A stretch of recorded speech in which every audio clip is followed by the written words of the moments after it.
dear friend. Wait, don't miss this video. If you are watching it right now, it means you are already a part of something amazing. Before anything happens, subscribe to this channel. Seriously, just one tap. Done. Good. Stay till the end. Trust me, you don't want to miss what's coming next. So I know I said I hate Norwegian men in my last video, but I might actually hate men in Vegas more. So I just moved to Norway from Vegas, and I will say one thing about this country, it's very safe. Like, I feel so safe and I don't have to clench my bag every time I walk out the door. But also, dating is different, for the good and the bad. One time I was on a first date with a guy in Vegas, a guy from Tinder, and he looked nice, he looked sweet. We went to the drive-in movies, you know, when you drive and you watch a movie from your car, very American, very demure. And he tells me he's on probation. I'm like, probation for what? Also, why would you tell me this? You got 7 years of probation. What did you do? And he's like, well, it's a little embarrassing. Don't judge me, but I kidnapped my ex-girlfriend. He kidnapped his ex-girlfriend. Yeah.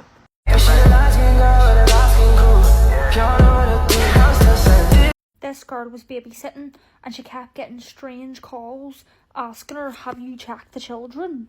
And at the start, like, she laughed it off, like, because her mates and all knew she was babysitting and whatever. So she was like, it's a joke. She's like, nice try. Like, Jenny, is this you? One thing we're not going to do, we're not going to be taking it as a joke, okay? Calls like that, no, we take it serious, okay, thanks. But the calls kept coming, and each time the calls were coming, she's answering the phone and then, like, looking around because she's like, it feels like the voice is getting closer. And the kids are upstairs, and even though she wants to make sure they're safe, she's like, I am not going to her. Do you know what I mean? So she will not go up and check on the children, but, like, the calls are telling her, check on the children, but, like, what would you even do? I wouldn't. I would be sat, no, matter of fact, I would be out of that house and on the phone to the police. So she eventually does take it seriously and ring the police, thank God, like, and the police come, and it turns out they said the phone call she was getting was coming from inside the house. So someone was in the house while she was there. And, like, this is like something like a scream or something, please. And they were ringing her. So because the police have traced the calls and it's inside the house, they go upstairs and the intruder is hiding upstairs. That's why he kept trying to get her to go upstairs and was saying, like, check the children.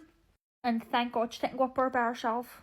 So they arrested the man and he had weapons and everything. Like, what was he planning to do? What? This is actually just so terrifying. Oh yeah, one more thing. If y'all see me on Love Island, mind your fucking business, bitch.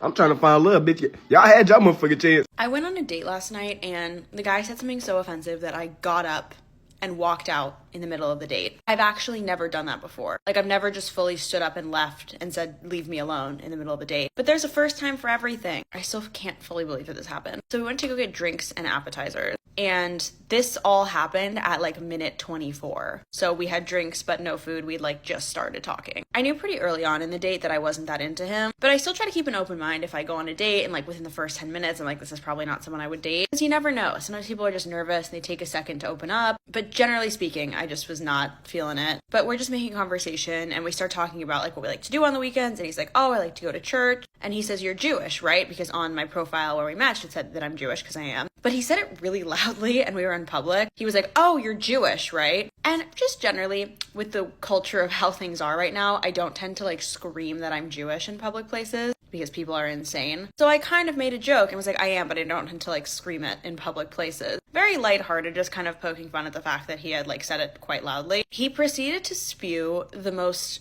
anti-Semitic, offensive bullshit I've ever heard in my life. Like, in this monologue, the phrase, I would be embarrassed to be a Jew, came out of his mouth. So I don't really know where he got the audacity or why he went out with me if he hates Jewish people because he literally knew that I was Jewish, or if he just wanted an opportunity to say a bunch of anti-Semitic bullshit to a Jewish person. Not really sure what he was getting at there, but I got up and left because I have zero tolerance for that. So that was a first. As I was walking away, he was like, let me know if you want to play pickleball sometime. I was like, what part of me, like, literally leaving this date 27 minutes in makes you think that I want to play pickleball with you? Like, actually go fuck yourself. So yeah, I don't even know what to say. Normally my stories have some kind of lesson at the end where I'm like, but then I learned, but I'm like just really angry about this one. So, see ya.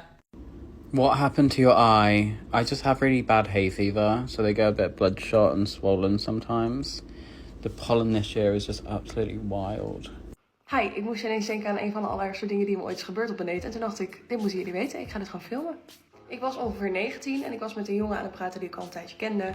En toen zei hij op een dag, oké, weet je wat, ik haal je even op met mijn auto en dan gaan we daarna naar de film. We hadden elkaar wel een paar keer gezien, maar dat was alleen een groepsverband. Maar dat vonden we altijd wel leuk, dus we dachten, weet je wat, spreek gewoon een keer 1 op 1 af. Nou, allemaal helemaal prima. Hij kwam me ophalen, we zijn naar de film geweest, het was oprecht super gezellig.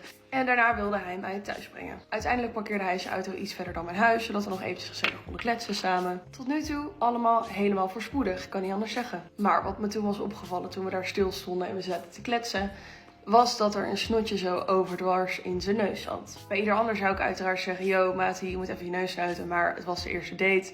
En ik vond het best wel spannend, dus ik wilde het niet ongemakkelijk maken. Oké, dus ik had gewoon besloten om dat snotje gewoon volledig te negeren. Al staarde hij me wel aan, maar afijn. Hebben we daar denk ik ongeveer nog 20 minuten staan kletsen. En toen ik dus doei wilde zeggen en eigenlijk wilde uitstappen, pakte hij nog zo mijn hand. En toen zei hij van, krijg ik geen kus? Echt zo cringe, ik kan er nu echt van huilen, maar goed. Dat vond ik op zich prima. Ik dacht, oké, hij krijgt wel een kus. Wat mij betreft was echt alleen een kus oké, maar hij zoende mij en ik zoende echt voor 2 seconden terug. Niet langer dan dat. Niet dat het wat uit had gemaakt. En ik voelde de vibe dus al niet helemaal. Maar toen we dus klaar waren met die zoen die echt 2 seconden duurde, toen keek ik hem dus aan. En toen was dus sinds de eerste keer in dat hele gesprek dat snotje weg. En op hetzelfde moment als dat mij dus opviel dat dat snotje niet meer in zijn neus zat, deed ik zo. En dit is dus echt dramatisch. Jullie voelen de bui denk ik ook al hangen, maar dat snotje zat dus in mijn mond. Ik denk echt dat het komt doordat onze neus elkaar zo slightly aanraakt. En dat snotje dat hing echt nog maar in 1 neushaar vast of zo. Het was zo erg het moment dat ik dat besefte. Dus dat ik en zag dat dat snotje niet meer in zijn neus zat. En dat ik iets zoutigs op mijn lip proefde.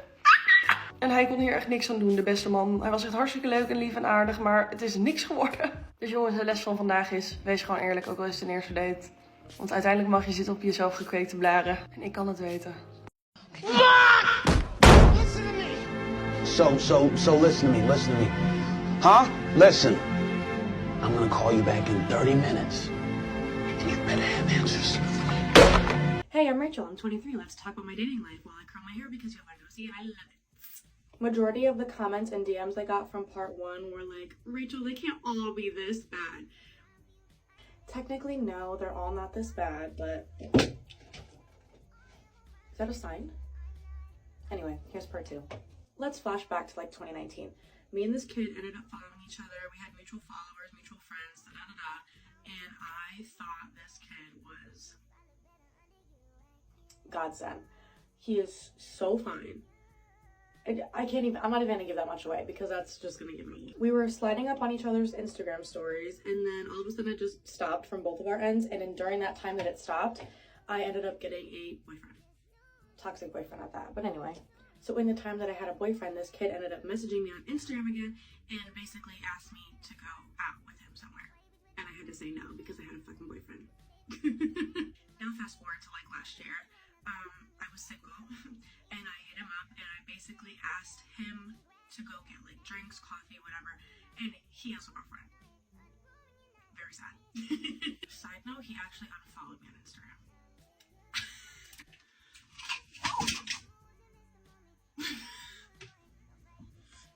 No, you relax. So after I asked him to go get drinks, I literally started seeing him everywhere. And I mean like everywhere.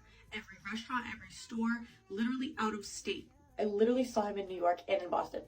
So now fast forward again to like 2 months ago. I was at lunch with my friend and he actually was working at this restaurant and I was flabbergasted because I actually was talking about him that morning. So I ended up asking our waitress if she knew if he was single and she said yes. I was like, period. So I wrote down my number on a napkin and I told her to give it to him and she said she was going to. I will to this day never know if she did because he never texted me. Anyway, no, they're not all bad. Sometimes they just, don't exist.